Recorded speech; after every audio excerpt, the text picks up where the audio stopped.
Buenas tardes con todos. Cuando me propusieron el tema sobre el cual yo debía hablar, el diagnóstico de la eficacia de la acción de protección, sin lugar a dudas me entusiasmé.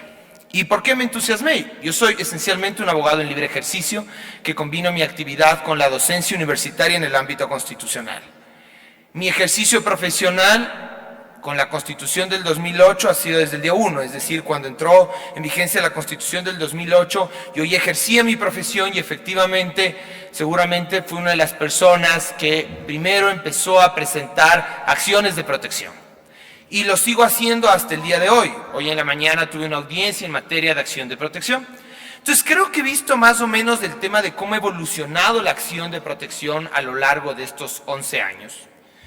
Y cuando leía el tema de mi presentación y decía un diagnóstico a la eficiencia en la acción de protección, sin lugar a dudas, la primera palabra que se me vino a la mente es que esa eficiencia es muy limitada. Pensemos que la acción de protección, como decía Rubén, quizás es la garantía más utilizada. ¿Y por qué es la garantía más utilizada? Porque de una u otra forma es la garantía jurisdiccional, es decir, es ese mecanismo que permite hacer efectivos los derechos de las personas cuando estos creen que los mismos han sido vulnerados. Cualquier persona, cuando siente que un derecho ha sido vulnerado por una acción o una omisión de una autoridad pública, a través de una política pública, o incluso cuando la vulneración proviene de privados en determinadas circunstancias que establece la Constitución, puede presentar una acción de protección y solicitar a los jueces que le reparen integralmente ese derecho. Entonces, la acción de protección es una garantía sumamente poderosa, porque le permite al ciudadano común y corriente acudir ante un juez y obtener una reparación, en teoría al menos, casi inmediata de sus derechos constitucionales. Sin embargo, ¿por qué yo digo que la eficacia de la acción de protección es limitada? Y desde mi punto de vista hay 4 factores que afectan la eficacia. El desconocimiento en los jueces ordinarios, el desconocimiento en nosotros los abogados, la inexistencia y en algunos casos falta de difusión de la jurisprudencia de la Corte Constitucional y finalmente una normativa confusa.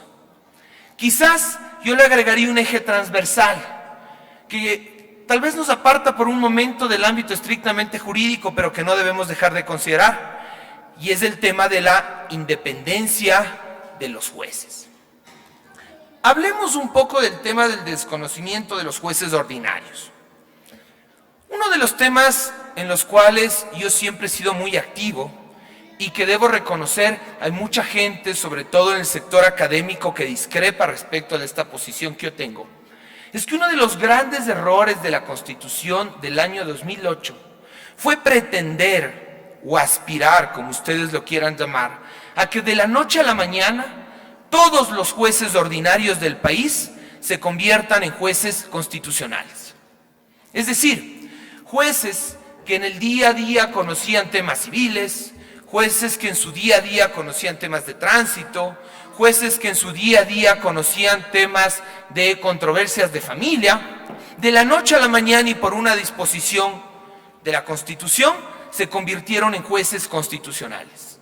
Y yo creo que esta última década hemos pagado la consecuencia de esa decisión, que teóricamente suena muy bien, porque creo que todos los aquí presentes nos suena muy bien el sostener que todos los jueces deben ser constitucionales, que todos los jueces ante todo deben aplicar la Constitución, que todos los jueces deben ser garantes de los derechos. Teóricamente, precioso. La práctica nos enfrentaba a jueces que no conocían este tipo de procedimientos, jueces con un profundo desconocimiento respecto de cómo sustanciar una garantía jurisdiccional y usuarios que sufrían las consecuencias de ese desconocimiento. Los jueces hasta el día de hoy no comprenden que los procesos de garantías jurisdiccionales y específicamente de una acción de protección son procesos mucho más informales que un proceso ordinario. Nosotros tenemos jueces que día a día aplican el COGEP en materia de acción de protección. El día de hoy en la mañana, un juez declaró desistida una acción de protección porque solamente estuvo el abogado del accionante. y aplicó en base a una norma del COGEP respecto del abandono. ¿Saben qué es lo curioso? Que el abogado allí presente no se opuso. Cuando tú tienes una norma expresa en el artículo 15 de la Ley Orgánica de Garantías Jurisdiccionales y Control Constitucional que regula de una manera diametralmente diferente el tema de desistimientos y abandono en materia de garantías. Ayer, por ejemplo, a nivel de Corte Provincial de Pichincha, un juez cuestionaba el hecho de que eventualmente tenga que tomar una decisión diferente a la solicitada en la demanda, sin comprender que las medidas de reparación integral son un mundo en el cual el juez tiene absoluta discrecionalidad y que las partes, cuando formulan su pretensión en materia de reparación integral, lo que hacen es sugerirle al juez esa reparación integral. Pero no es que pueden haber vicios de ultrapetita, extrapetita o citrapetita, como ocurre en materia ordinaria. Oye, si yo demando el pago de una deuda de 1,000, no me puede el juez condenar a que paguen 2,000. Por Dios, eso en materia de garantías constitucionales no funciona así. Las medidas de reparación integral son un universo en el cual el juez tiene una amplia discrecionalidad. Tampoco los jueces logran entender este tema del debilitamiento del principio dispositivo, las amplias facultades en materia probatoria que hay en materia de garantías jurisdiccionales. En los procesos tradicionales, digamos ordinarios, que están fuera de la órbita constitucional, sabemos que solamente las partes suelen ser quienes pueden solicitar la práctica de pruebas. En materia constitucional no. En materia constitucional el juez debería tener un rol mucho más activo. El juez debería verificar si efectivamente han habido o no violaciones de derechos y tratar de determinar con bastante certeza si hay o no hay esa violación. Segundo factor, el tema del desconocimiento de los abogados. Creo que muchas veces para los abogados, y ojo que yo soy un abogado de libre ejercicio, es muy cómodo echarle la culpa de todo lo malo a los jueces, a todo lo malo al sistema. Yo siempre digo, para los abogados de libre ejercicio, cada vez que perdemos un caso, es culpa del juez. Yo nunca he oído a un abogado de libre ejercicio cuando pierde un caso decir, yo me equivoqué, la verdad es que me jalé, la verdad es que la otra parte hizo una mejor defensa. Cuando uno está en el libre ejercicio y pierde un caso, seguramente el juez es corrupto. Pero yo creo que ahí hay un tema que es importante. Los abogados no conocemos las particularidades del proceso. Muchos de los abogados que litigamos en materia constitucional o que pretendemos litigar en materia constitucional, le damos a una acción de protección el tratamiento de un proceso ordinario. Queremos que sea un proceso absolutamente formal. No comprendemos el objeto de la garantía. Yo de hecho creo que en materia de acción de protección se ha dado un fenómeno bien curioso. Cuando el abogado no encuentra la vía, cuando el abogado no encuentra la forma de solucionar una controversia, el as bajo la manga es la acción de protección. Constitucionalicemos el problema. Yo he tenido acciones de protección en las cuales se discuten aperturas de cuentas bancarias, en la cual se discute temas de pagos de deudas, en las cuales se discuten temas laborales absolutamente corrientes. El abogado no encuentra cómo canalizar eso a través de la justicia ordinaria y dice, hay una acción de protección. Aquí yo creo que es uno de los factores más importantes. Inexistencia y en algunos casos falta de difusión de la jurisprudencia de la Corte Constitucional. Tenemos que y ser muy claros. La anterior Corte Constitucional emitió muy poca jurisprudencia relevante. Y creo que eso hay que ser claros.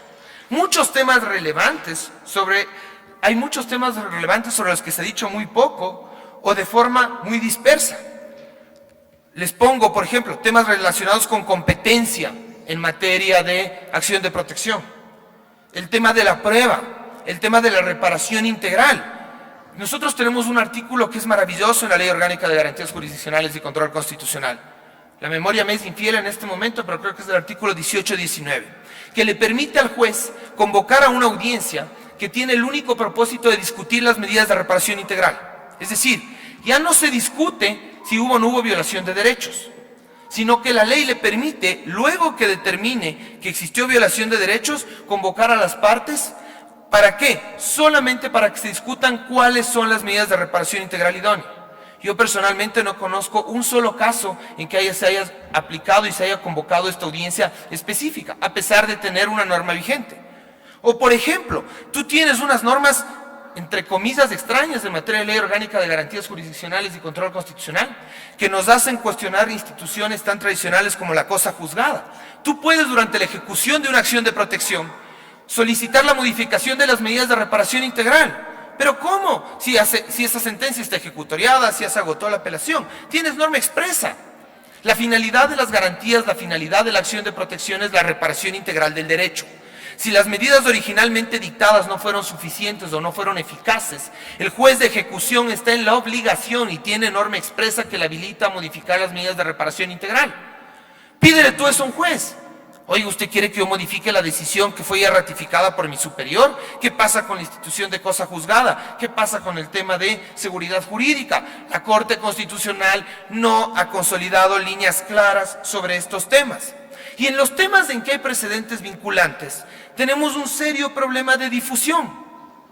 Muchos jueces, de forma increíble, no conocen los precedentes vinculantes de la Corte Constitucional en materia de acción de protección.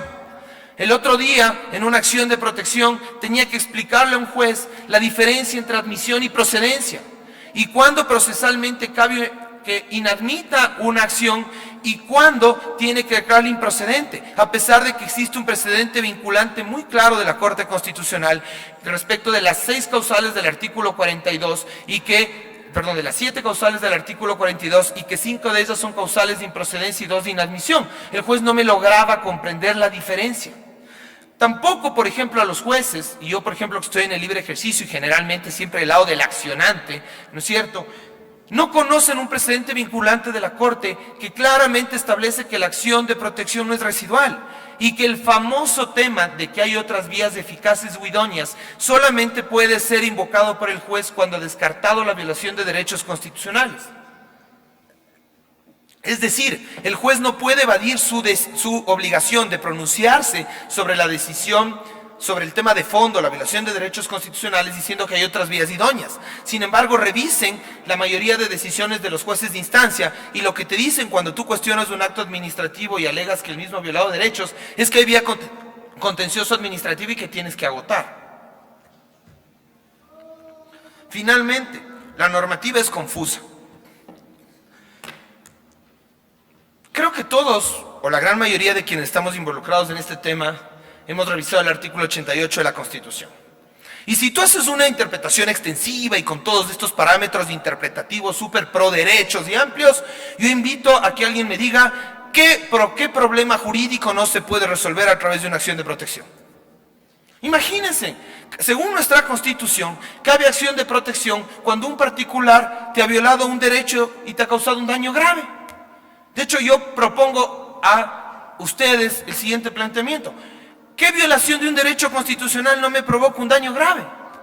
Entonces, evidentemente, tenemos una Constitución excesivamente amplia, que curiosamente a quienes estuvieron detrás de la redacción de estos artículos ha generado el efecto contrario. No es que hemos tenido una concesión masiva de acciones de protección, no, más bien hemos tenido interpretaciones absolutamente restrictivas en las cuales los índices de concesión de acción de protección, la última vez que vi hace un par de años, eran inferiores a un 15% a nivel nacional. Y por el contrario, tenemos una Constitución amplísima y una ley orgánica de garantías jurisdiccionales y control constitucional absolutamente restrictiva.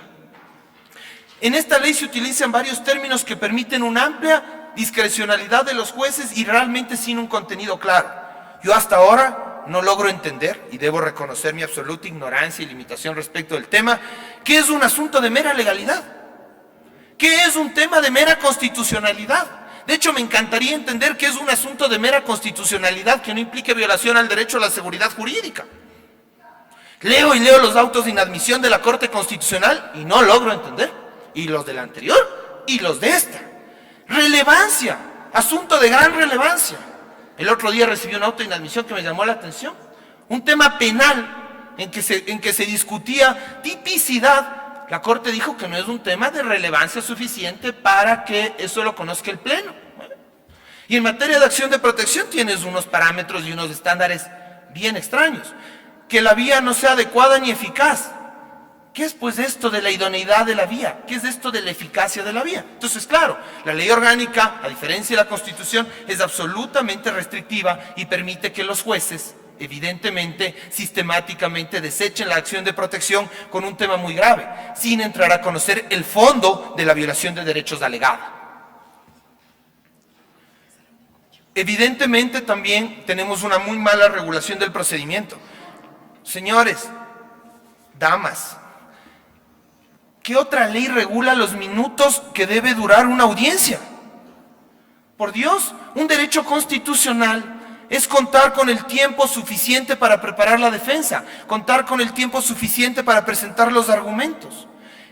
En materia de acción-protección también hay casos y casos, pues hay casos muy complejos, hay casos menos complejos. Sin embargo, el legislador no se complicó. Todos tienen 20 minutos y 10 minutos para réplica. Es una norma inconstitucional a gritos, claramente limitatoria y violatoria del derecho a la defensa. Imagínense que en el COGEP dijera cuánto tiempo tienen que durar las audiencias. O que en materia penal se diga la exposición en la audiencia de juicio solo puede durar un tiempo. Sin embargo, en materia de garantías tenemos una ley de ese tipo y nadie ha dicho nada. La Corte Constitucional poco ha señalado respecto de este tema. Mi conclusión: la acción de protección tiene un gran potencial. La acción de protección es una herramienta poderosísima que tenemos los ciudadanos, sobre todo para poder poner un freno al poder y a la arbitrariedad. ¿Sí? La acción de protección nos permite reivindicar la violación de nuestros derechos frente a las autoridades públicas. Sin embargo, la acción de protección tiene una eficacia limitada en el Ecuador, indudablemente. La Corte Constitucional puede jugar un rol muy importante para que la eficacia mejore.